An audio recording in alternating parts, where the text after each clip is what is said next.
ముందుగా అమలాపురం మీడియా మిత్రులందరికీ నమస్కారాలు.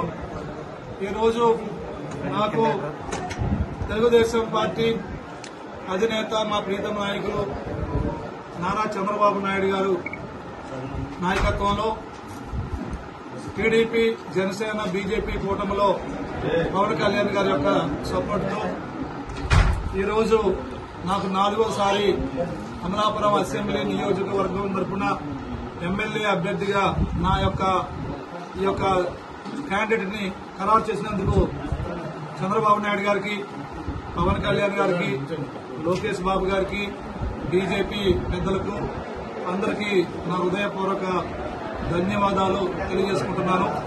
అలాగే ఈ 5 సంవత్సరాల్లో మీడియా మిత్రులు నేను చేసిన అనేక పోరాటాలకి సపోర్ట్ గా ఉండి ఈరోజు అమలాపురం అసెంబ్లీ నియోజకవర్గం కూటమి విజయం సాధించే స్థాయికి రావడం కారణం మిత్రులుగా మీ అందరూ ఇచ్చిన సహకారం కూడా ఎంతో ఉంది. మీకు కూడా ఈ సందర్భంగా ధన్యవాదాలు తెలియజేసుకుంటున్నాను.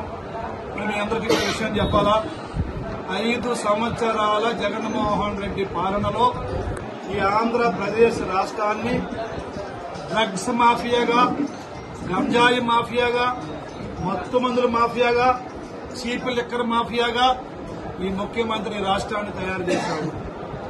అందరికంటే ఈ ముఖ్యమంత్రి ఎవరు రక్తాన్ని పీల్చాడంటే అందరికంటే ఎక్కువ ఏ రోజైతే కూలి పని చేసుకుంటే ఆ రోజు గడవదు ఎవరైతే ప్రభుత్వ చీప్ లిక్కర్ తాగుతున్నారో వారి ఇల్లు కూడా చేశాడు, వారి ఒళ్ళు కూడా చేశాడు.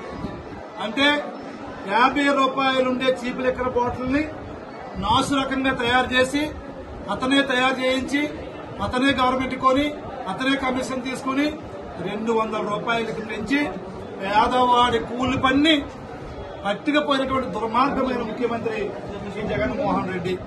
అదే కాకుండా మీరు నిన్న విశాఖపట్నంలో మీరు చూశారు, డ్రగ్స్ వచ్చినాయి. ఎన్ని వచ్చినాయి డ్రగ్స్ తెలుసా మీకు? 25 టన్నులు అంటే 25,000 కేజీలు డ్రగ్స్ ని విశాఖపట్నానికి బ్రెజిల్ దేశం నుంచి వచ్చినాయి. ఎవరికి వచ్చినాయి? ఎవరంటే పూర్ణచంద్రరావు అనే ఆక్వా కంపెనీకి వచ్చినాయి. ఈ పూర్ణచంద్రరావు ఎవరండి? ఎవరంటే వైసీపీ నాయకుడు, వైసీపీకి ముఖ్య అనుచరుడు. ఆయనకి డ్రగ్స్ వచ్చినాయి. ఇక్కడ ఒకటే అడుగుతున్నాం, జగన్మోహన్ రెడ్డి ఎక్కడో ఉన్నటువంటి ఆంధ్రప్రదేశ్ లో పరిపాలన చేసే నువ్వు మీ యొక్క ఎంపీ విజయసాయి రెడ్డికి ఎక్కడో బ్రెజిల్ దేశ అధ్యక్షుడికి ట్విట్టర్ ద్వారాగా ట్వీట్ చేసి ఆయన పదవిలోకి వస్తే శుభాకాంక్షలు చెప్పే సాన్నిహిత్యం అర్థం చెప్పాలి ఎవరికి బయటికి. అంటే అక్కడ మీరు డ్రగ్స్ వ్యాపారం చేస్తున్నారు కాబట్టి, మీ డ్రగ్స్ వ్యాపారానికి అధ్యక్షుడు మీకు సపోర్ట్ చేస్తున్నారు కాబట్టి ఈవేళ మీరు ఆయన ట్విట్టర్లో మీరు ఆయనకి శుభాకాంక్షలు చెప్పిన మళ్ళాడే మీకు కంటైనర్ వచ్చింది. అందుకే చెప్తున్నాం, ఈ రోజు గంజాయి చూసుకోండి, భారతదేశంలో ఎక్కడ గంజాయి దొరికినా దాని మూలాలు జగన్మోహన్ రెడ్డి పాలనలో ఉన్నాయి. అలాగే ఈ భారతదేశంలో డ్రగ్స్ అన్ని కూడా ఈవేళ ఒకప్పుడు పెద్ద పెద్ద పట్టణాలకి డ్రగ్స్ ఉంటాయి. హైదరాబాదు, బొంబాయి, మద్రాసు లాంటి, కలకత్తా, ఢిల్లీ లాంటి పెద్ద పెద్ద పట్టణాల్లో, బెంగళూరులో మాత్రమే ఈ డ్రగ్స్ అందుబాటులో ఉంది.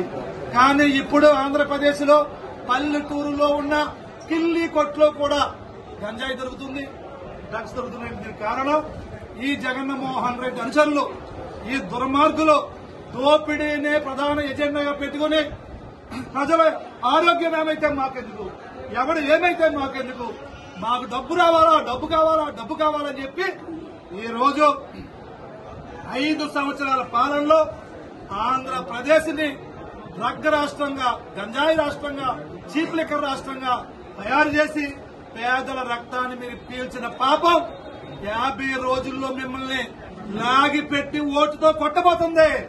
రాబోయే 24 ఎన్నికల్లో ఈ రాష్ట్రంలో జగన్మోహన్ రెడ్డిని చిత్తుగా ఈ ప్రజలు ఓడించి తిరిగి చంద్రబాబు గారు, పవన్ కళ్యాణ్ గారు, బీజేపీ కూటమిని అధికారంలో తేడానికి ఈ రాష్ట్రంలో ఉన్న ప్రజలు సిద్ధంగా ఉన్నారని తెలియజేసుకుంటూ సెలవు తీసుకుంటున్నాను. జై చంద్రబాబు నాయుడు, జై పవన్ కళ్యాణ్, జై లోకేష్, జై మోడీ. సమస్య లేని ఇల్లు ఉండదు, పరిష్కారం లేని సమస్య ఉండదు. బంధాలు గొప్పవి, బాధలు చిన్నవి. మీ సమస్యని మేము పరిష్కరిస్తాం. రండి, మాట్లాడుకుందాం.